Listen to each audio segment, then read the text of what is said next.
Hello, I'm Toby McGrath from Connecticut Roofing Reps. We are Firestone and Gemflex's representatives for their commercial roofing products in Connecticut. We're looking at this roof at 1381 West Broad Street in Stratford with Prestige Exteriors. This is polyiso insulation and it's closed cell plastic foam. When water gets in the system, the board absorbs some of the moisture. Then when it dries out, the board curls. The only thing that makes this happen is moisture in the system. You put a new roof on your building and you leave an ancient rusted, whatever this is, some kind of vent. Mm-hmm. Well, how long is it going to be before that leaks? And who knows if the leaks are going to get into the roof and then your problems start again. Here's an example of the screws wanting to back out. Fasteners do sometimes back out like this, and you can see that this fastener head is up. And at some point, there's a possibility that that will back up enough to poke a hole in the middle. See the top of the screw.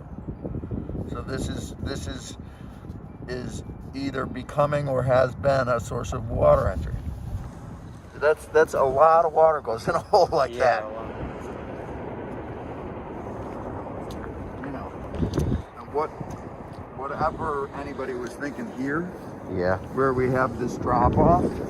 Well, and this goes back to the thing of you got to cut it to figure out what's in there. Yeah. Because we've got a layer of ISO here, and then it jumps up an inch and a half or so here. Why this didn't get insulated the same way as the rest of the building, I don't know. Yeah, you got to cut this to find out what's in it. You know, and it's a common thing. If the existing roof is dry and you only have one, to put a second roof over it is considered good roofing practice. Yeah, a third layer though. But the third is it violates state code. Yes. When you have two, you got to rip them off. There's no reason to spend any money here beyond patching the holes if you're not going to figure it out and do it right. Yeah. Because it's a relatively expensive event no matter what you do, and you don't want to spend the money and not do it right.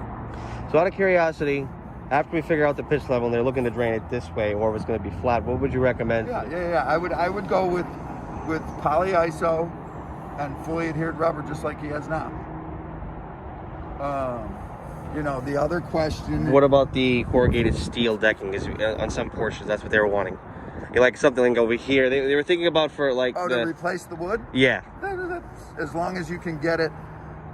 It might be hard to get corrugated steel that's flat with the rest of the wood plank, because the plank's probably 1 inch plank or something, maybe 2 inch. I doubt it, but you know, it's a very simple job. Just you tear it off, you put the new insulation in, you fully adhere the membrane, put a new, rip the existing edge detail off and put new edge metal on, and we can put a roof on here that should not leak for 20-30 years. Very good. And I think I've told you most of what's going on with this roof so far. And I will follow up with a written report.